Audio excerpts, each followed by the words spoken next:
la méthode de l'ours. N'oubliez pas de liker, partager, vous abonner et bien évidemment commenter dans le respect et la bienveillance. Alors aujourd'hui, ma petite séance push, cette fois-ci axée force. Donc là, vous voyez l'échauffement, comme d'habitude, je vous le passe un petit peu en accéléré, mais je le laisse quand même, ça peut vous donner quelques idées, on sait jamais. 3 exercices au programme. Enfin, 3 exercices pour la force. Donc, premier exercice, ce sera de l'arraché puissance. 5 répétitions entrecoupées de 2 minutes chacune, avec à peu près 80% de mon maximum. Je vous rappelle que l'haltérophilie, c'est pas trop ma spécialité, mais l'objectif, c'est juste de réveiller mon système musculaire. Pardon, pas musculaire, nerveux. Deuxième exercice, ce sera le développé couché. Troisième exercice, ce sera le développé militaire. Séance push donc. Alors, j'ai eu un petit souci, vous verrez, je n'ai que les 2 premières séries du développé militaire, et après, ma très chère caméra s'est arrêtée.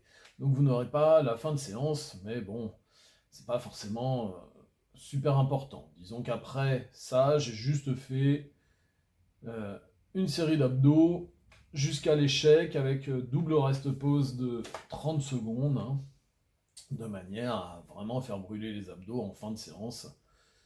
Voilà, pour finir.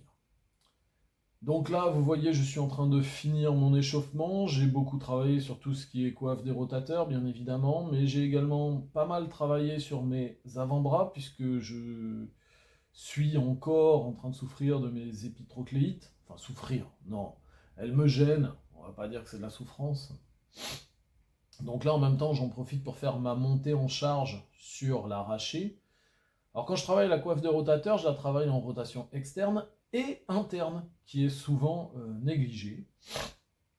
Si ça vous intéresse, je vous ferai une petite vidéo pour vous montrer comment on teste la rotation interne, la rotation externe, puisque c'est en faisant un test comme ça que je me suis rendu compte que c'était sur la rotation interne que j'avais un manque en ce qui me concerne. Après, voilà. Le renforcement de la coiffe des rotateurs en rotation externe, les arts martiaux, et notamment le karaté, sont énormes là-dessus. Le travail, souvent, qui est reproché du point en arrière, renforce à fond ça. Donc c'est pour ça qu'il y a moins de problèmes de ce point de vue-là chez les pratiquants de karaté. Donc là, je vais vous mettre ma première répétition d'arraché. Vous verrez qu'en plus, comme c'est la toute première, elle n'est pas bonne du tout. Donc là, on le voit, on va avoir une très très faible poussée avec les mollets, c'est-à-dire la triple extension n'est pas terrible. Elle s'améliore après, au fur et à mesure des répétitions. Les autres répétitions, je vous les mets un petit peu en accéléré, parce que bon, c'est pas forcément ce qu'il y a le plus passionnant non plus. Sachez que si vous choisissez de développer votre force, vous n'êtes pas forcément obligé de mettre un exercice explosif en premier exercice. Tout dépend comment votre système nerveux s'active. Je ne sais pas pourquoi, le mien a toujours été un peu feignant. Bon, c'est comme ça. Allez, on va faire comme beaucoup, on va dire que c'est la génétique, n'est-ce pas? Et j'ai beau faire, mais c'est comme quand je combattais. Premier combat, toujours moins bon que le deuxième. Et ce, peu importe l'échauffement. Au contraire même, quand je faisais un échauffement avant, j'avais même tendance à être moins performant. Ça avait tendance à me vider un peu, m'endormir. Bon, c'est comme ça. Donc longtemps, j'ai pratiqué sans trop m'échauffer. Bon, ça m'a pas empêché de faire des podiums nationaux, donc quelque part, j'ai peut-être trouvé ce qui fonctionnait chez moi. Mais là, c'est vrai que le fait de faire quelques répétitions comme ça, explosives avant, ma première série du premier exercice, je suis un petit peu plus efficace. Alors la question à se poser, c'est est-ce que ça me fatigue pas trop? Bon, je sais pas. J'ai pas l'impression.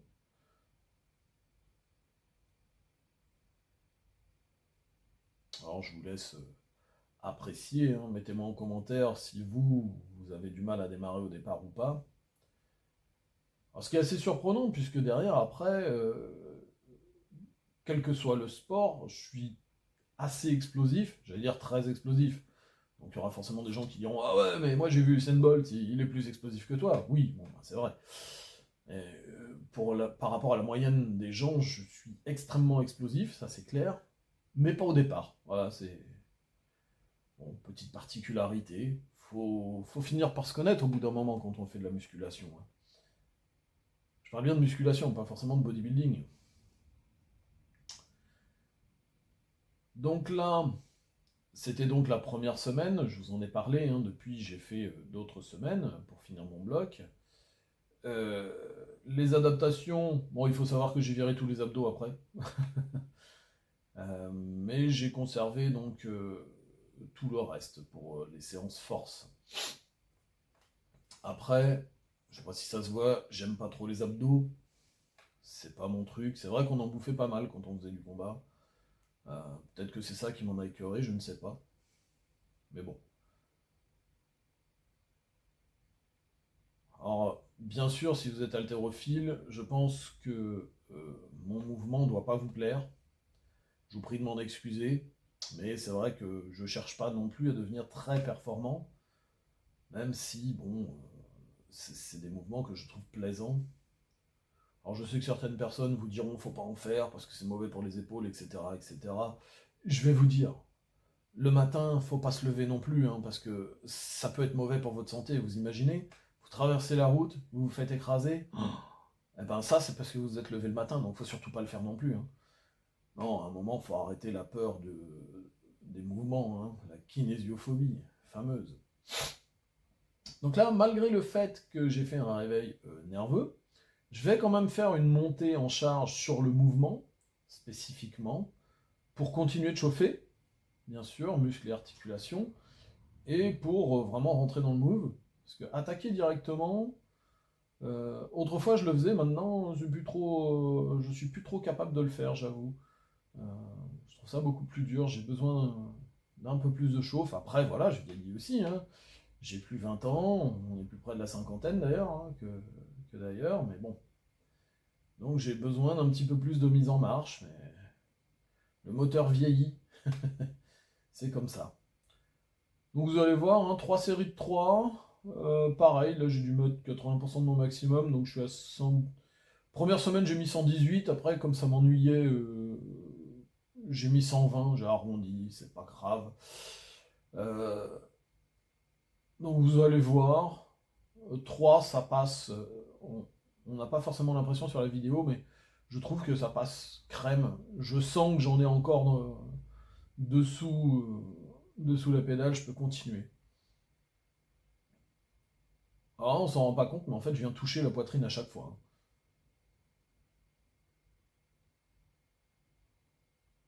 Donc je vous ai mis seulement la première série euh, en vitesse réelle, les autres séries vont être en vitesse accélérée. Euh, Ça réduit un petit peu le temps de la vidéo, ça vous prend moins de votre temps de vie aussi. Mais vous voyez, j'ai choisi de séparer la force, l'hypertrophie, etc. Je mets les séances force vraiment à part. Donc je m'entraîne 6 fois par semaine, hein, 6 jours par semaine, 3 fois en force, lundi, mercredi, vendredi.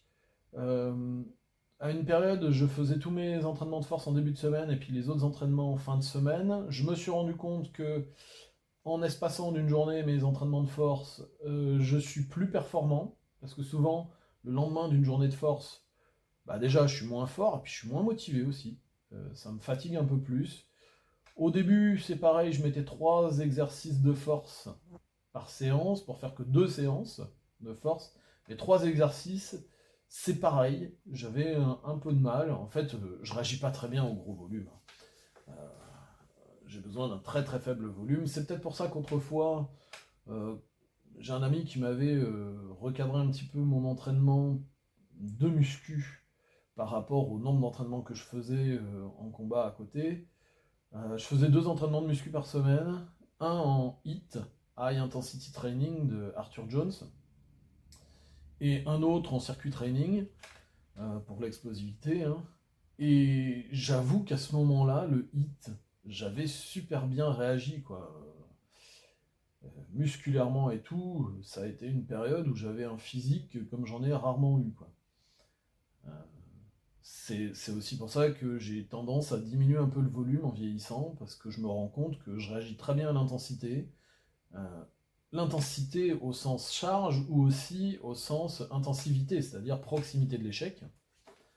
Euh, je préfère faire une série où je vais à l'échec avec 2 rest-pauses, où je me repose 30 secondes, 2-3 rest-pauses, peu importe, et où je vais bombarder, que faire 3 séries où il me reste 1 ou 2 répétitions en réserve, en fait. Où là, je m'ennuie beaucoup plus, quoi. Et où je réagis moins bien, en plus, musculairement. Alors qu'avec une seule série où je bombarde comme un bourrin, eh ben, mon corps reste frais le lendemain et tout, alors qu'avec 3 séries, même tranquille, bah, ça passe pas, quoi. Enfin, ça passe pas. Je me lasse très vite, j'ai du mal à récupérer et je progresse pas trop. Donc là, on va passer au développé militaire. Donc vous aurez la première série, vous aurez un bout de la deuxième série, puis après, bon bah voilà, hein. Mon ami caméra a décidé que c'était temps de prendre des vacances, je sais pas pourquoi. Donc les épaules, c'est vraiment mon point faible. D'ailleurs, le développé couché, hein, lorsque je suis à l'échec, enfin, sur des tests de 1RM, c'est au niveau du passage au milieu de l'amplitude, hein, donc là où c'est un travail d'épaule et triceps. Hein. Là, développé militaire, je suis vraiment pas fort. Vous voyez, je suis à 70 kg, je fais des séries de 3, je peux peut-être faire 5 répétitions avec, mais pas plus. Euh, donc là, c'est vraiment mon gros point faible pour progresser sur le développé couché. Donc c'est pour ça que je mets du développé militaire quand même s'il est après le développé couché et qu'on pourrait dire, bah ouais, mais les épaules et les bras sont déjà fatigués du premier exercice. C'est vrai, mais c'est pour vraiment continuer à cibler dessus. Hein. Euh, je sais pas pourquoi, bon bah c'est comme ça. Hein. Pourtant, les épaules, que ce soit dans les sports de combat, percussion, que ce soit quand je faisais du judo, que ce soit dans le travail agricole quand j'étais gamin, avec ma famille, quand on rentrait de la paille, des trucs, du bois, des trucs comme ça, et travaillait pourtant beaucoup, mais non. Donc je vous souhaite une bonne journée, puis à très bientôt pour une autre vidéo